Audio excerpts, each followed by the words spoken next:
Ladies and gentlemen, boys and girls, children of God, welcome to another episode of the most offensive podcast ever. I'm Slimmy V, and today I am going to be talking about a 9-year-old girl from Minneapolis that rips apart the school board.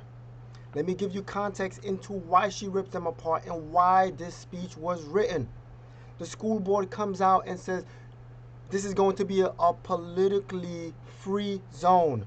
No one is to talk or discuss politics in this school. No one is to talk or discuss social warrior justice type of issues in this school. What do? They talk about it. They go against their own rules and regulation. And then here she comes. But before I get to the video, please consider hitting that like button, share this video, and subscribe to the channel. Now, without further ado, let's go ahead and roll the film. Here again. The other day I was walking down the hallway at Lakeville Elementary School to give a teacher a retiring gift. I looked up onto the wall and saw a BLM poster and an Amanda Gorman poster. In case you don't know who that chick is, she's some girl who did a poem at Biden's so-called inauguration. I was so mad. I was told 2 weeks ago at this very meeting spot, no politics in school. I believed what you said at this meeting. So at lunch, I went up to my principal to tell him about the BLM poster and that I wanted it down. He said it's not coming down. I was like, yeah, it is, because the school board said on May 25th, no BLM or politics in school. He said, that's weird. They were the ones who made them. I was stunned. When I was here 2 weeks ago, you told us to report any BLM in our schools. Apparently, you know they're in our schools because you made the signs.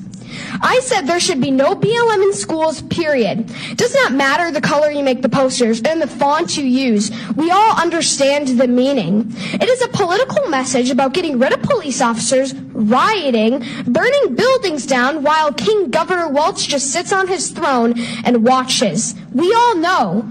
Changing the font or the color of posters does not change the meaning. I am 9 years old and I know that. You expect me to believe that you did not know what you were doing by making these posters? Come on, people. I do not judge people by the color of their skin. I don't really care what color their hair, skin, or eyes is. I judge by the content or the way they treat me. MLK said, I have a dream that one day my 4 little children will not be judged by the color of their skin, but by the content of their character. That dream has come true. I do not care or look at the color of skin, but you make me think of it. I have Asian, Mexican, white, Chinese, black friends, and I don't care. I like them because some of them make me laugh, some are sweet and kind, sporty, or share the love of God. They are just my friends.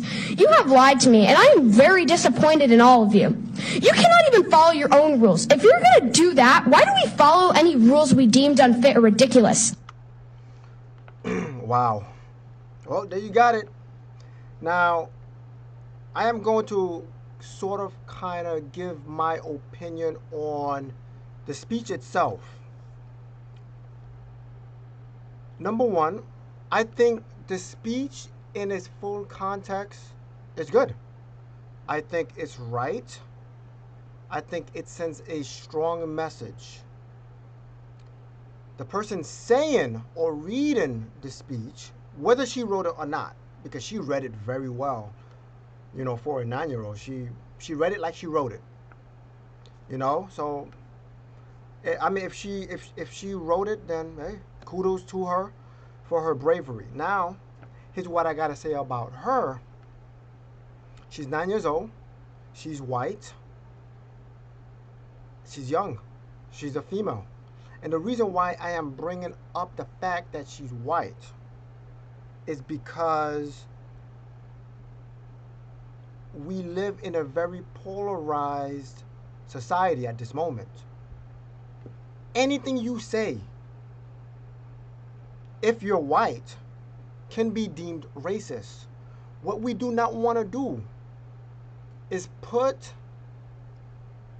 this girl in this position to be called racist or to be called these type of names.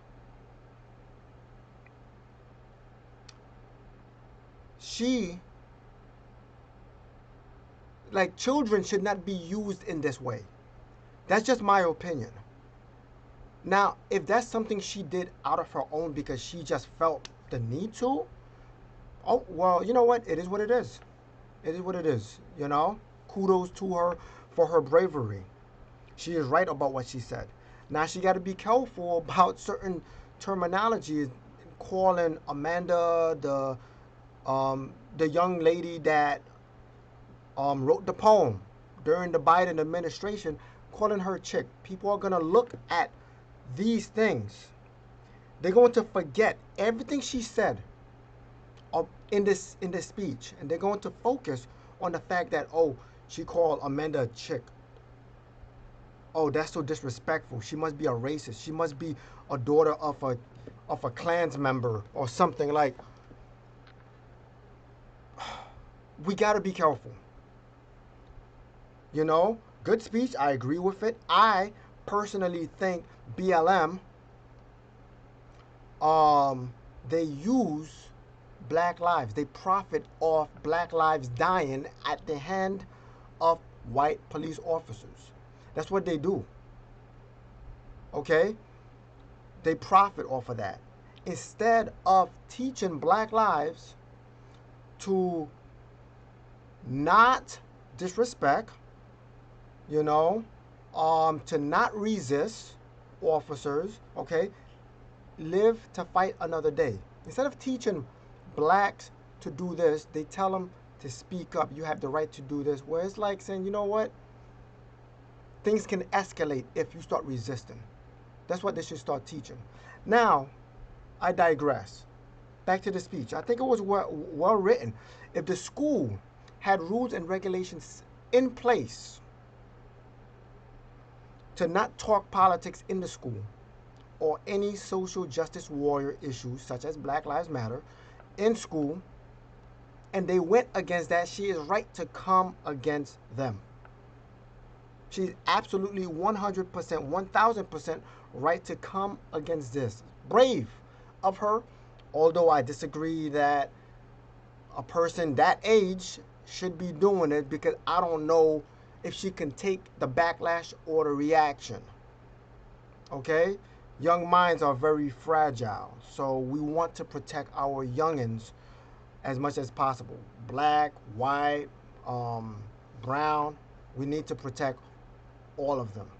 They're young, they're impressionable.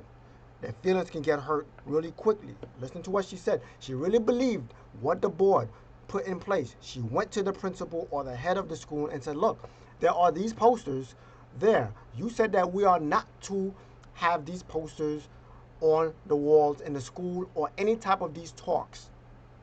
And there you have them. And she made her statement. You know, so tell me in the comments below. Do you agree with what I'm saying? Right? I do feel a little bit iffy of her being put in this position, because I believe she will get ridiculed. I believe death threats, you know, like, could go towards her. We need to protect that. We need to kind of not put them in this position. You know? What else? Yeah, like, what do you think about that? Do you agree with me about that? Do you agree that the speech as a whole is like, yo, it's truthful? She is right in what she said. Okay? Comment below. Let me know your thoughts. I want to know what you think about this, because I think the speech as a whole, if I close my eyes and I didn't see if it was a little girl, you know, I think it was phenomenal, you know. It is what it is, you know. So, it's just me. I'm just spitting the facts, speaking the truth, telling you how I feel. Because you're going to make white people start hating blacks.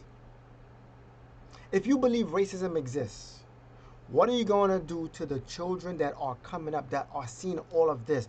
They're tired of being called colonizers. They're tired of being called oppressors.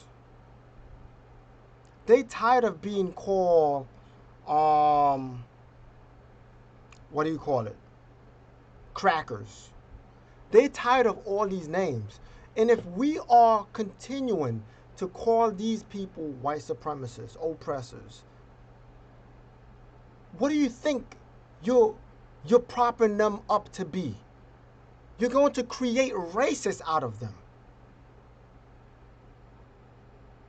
So they're trying.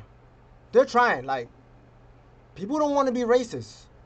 But if a white person kept coming at me and saying, oh, yo, blah, blah, blah, saying something about me, about black this, black that, then they gonna make me start hating whites because of how you see me.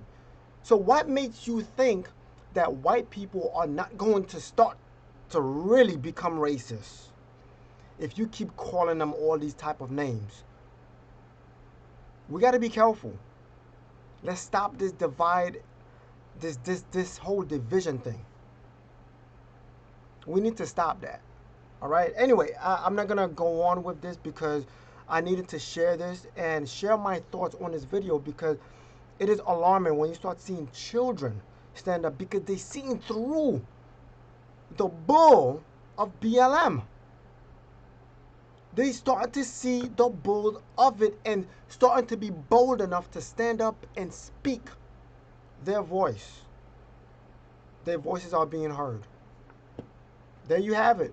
If you're not offended, you probably wasn't watching or listening. I'm Slimmy V, and this is the most offensive podcast ever. God bless, stress less, and let Yahweh give you rest. I'm out.